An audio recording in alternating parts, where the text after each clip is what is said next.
140 करोड़ हिंदुस्तानियों के दिलों पर राज करने वाले रतन टाटा अब हमारे बीच नहीं रहे। प्रधानमंत्री मोदी ने भी उनके निधन पर शोक व्यक्त किया। रतन टाटा केवल कारोबारी के तौर पर नहीं, बल्कि अपनी दानवीरता, दरियादिली, दयालु स्वभाव के चलते दुनिया भर में मशहूर रहे।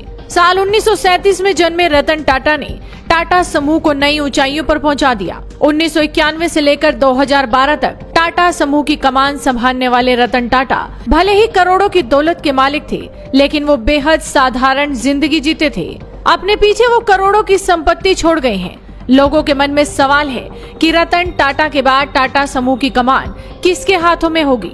रतन टाटा का उत्तराधिकारी कौन होगा? दरअसल सुई से लेकर जहाज बनाने वाली कंपनी टाटा को बुलंदियों तक पहुंचाने का श्रेय रतन टाटा को जाता है। दुनिया के दिग्गज उद्योगपतियों में गिने जाने वाले रतन टाटा ने अपनी कंपनी को हर सेक्टर में फैलाया। टाटा का कारोबार Jaguar Land Rover, Air India, TCS, Tata Motors, Tata नमक, टाटा चाय, Tata Play, Titan, Starbucks, Voltas, Tata 1mg, Tata Capital, Tata AIG, Tata AIA life, Zara, Fastrack, Tanishq, Cultfit, Westside जैसी कई ब्रांड्स टाटा की देन है। अगर संपत्ति की बात करें तो हुरन इंडिया रिच लिस्ट 2022 के मुताबिक रतन टाटा के पास 3800 करोड़ रुपए की संपत्ति थी। हालांकि करोड़ों की दौलत के बावजूद वो सिंपल लाइफ जीते थे। दुनिया भर के लोग जानते हैं कि रतन टाटा ने कभी भी अमीर बनने के लिए बिजनेस नहीं किया, बल्कि भारत के करोड़ों लोगों के फायदे को देखते हुए कारोबार की शुरुआत की। अथाह संपत्ति होने के बावजूद रतन टाटा आम लोगों की तरह जिंदगी जीते थे। जिसने भारत के मिडिल क्लास को अपनी कार खरीदने की हिम्मत दी, वो खुद कार ड्राइव कर चलते थे। उनकी कमाई का 66% हिस्सा धर्मार्थ कार्य और दान में जाता था। वो देशवासियों के लिए और देश के लिए बहुत कुछ करते थे। चूंकि रतन टाटा ने कभी शादी नहीं की, उनके कोई बच्चे नहीं है, ऐसे में कयास लगाए जाने लगे हैं कि उनका उत्तराधिकारी कौन होगा।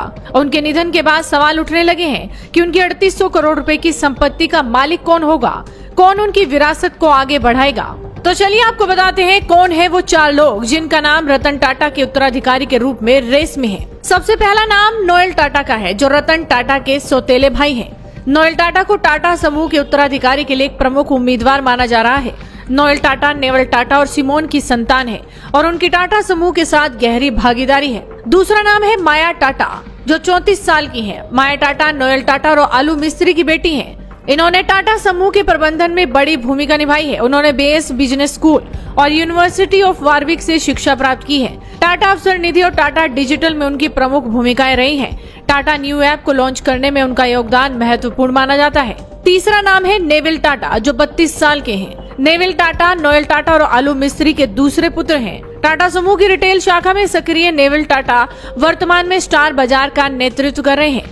नेविल की शादी मानसी किर्लोस्कर से हुई है, जो टोयोटा किर्लोस्कर समूह की उत्तराधिकारी हैं। आलू मिस्त्री पूर्व टाटा समूह के अध्यक्ष दिवंगत साइरस मिस्त्री की बहन है। नेविल टाटा को शुरू में पैकेज्ड फूड और बेवरेज डिवीजन का प्रबंधन सौंपा गया था। उन्होंने इस क्षेत्र में अपनी क्षमता साबित करने के बाद जूडियो का कार्यभार भी संभाला। विशेषज्ञों का मानना है कि नेविल टाटा को टाटा समूह के उत्तराधिकारी के रूप में तैयार किया जा रहा था। और चौथा नाम है लिया टाटा, जो 39 साल की है। ये नेविल और माया की बहन है।